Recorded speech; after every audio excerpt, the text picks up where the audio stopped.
Senjata parang dan pisau tradisional adalah sebuah alat yang digunakan oleh suku-suku di Indonesia pada masa lalu sebagai senjata untuk berburu maupun sebagai alat membela diri apabila terjadi pertikaian. Pada saat ini, senjata parang dan pisau bisa digunakan hanya untuk ke kebun atau sedang memasuki wilayah hutan. Berikut ini beberapa parang atau pisau terpopuler di Indonesia. Yang pertama ada mandau. Senjata khas suku Dayak ini lebih menyerupai sebuah pedang karena ukurannya agak panjang. Mandau ini sangat populer, bahkan sangat populer sampai ke luar negeri. Tak terbilang berapa banyak turis mancanegara yang membawa senjata mandau khas suku Dayak ini sebagai souvenir untuk dibawa pulang ke negeri mereka.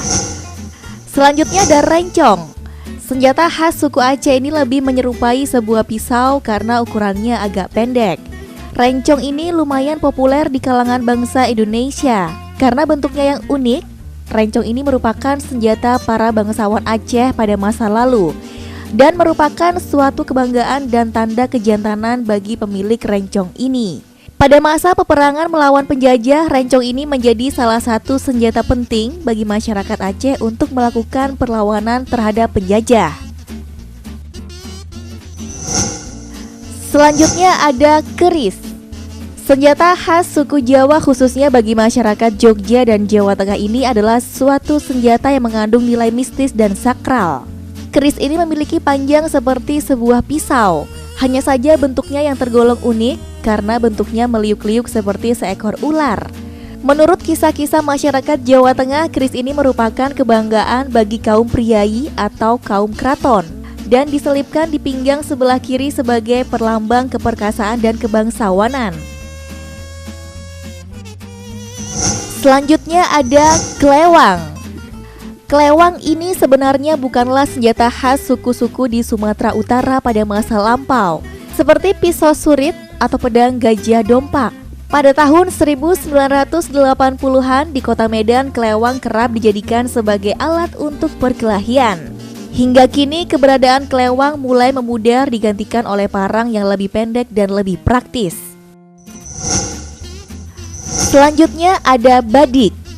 Senjata pendek ini dinamakan badik bagi masyarakat Bugis Makassar. Bentuknya menyerupai pisau dan hampir mirip dengan senjata khas rencong milik suku Aceh. Badik ini mempunyai sejarah yang cukup lama sejak awal masa kerajaan-kerajaan di Sulawesi. Selanjutnya ada kujang. Kujang adalah sejenis parang khas milik masyarakat suku Sunda pada masa lampau. Saat ini sudah jarang yang memiliki kujang karena sudah tergantikan oleh bedok atau parang kebun yang lebih praktis. Kujang memiliki bentuk yang tidak kalah unik dibanding keris dan rencong. Nasib kujang sendiri pun saat ini hanyalah sebagai barang pajangan atau disimpan sebagai benda koleksi saja.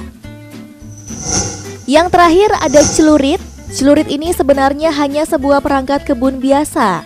Digunakan sebagai alat untuk menebas, memotong rumput bagi masyarakat Madura untuk memberi makan ternak sapi.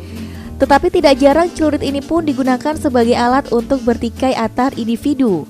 Senjata ini cukup praktis dan bentuknya menyerupai bulan sabit yang melengkung dan tajam di bagian dalam. Praktis untuk digunakan sebagai alat berkebun. Menarik bukan? Beberapa jenis parang atau senjata tradisional tadi sangat populer di Indonesia. Dan semoga bermanfaat ya pemirsa informasinya. Di mana sajakah pulau terindah di dunia? Luar biasa akan kembali menemani Anda.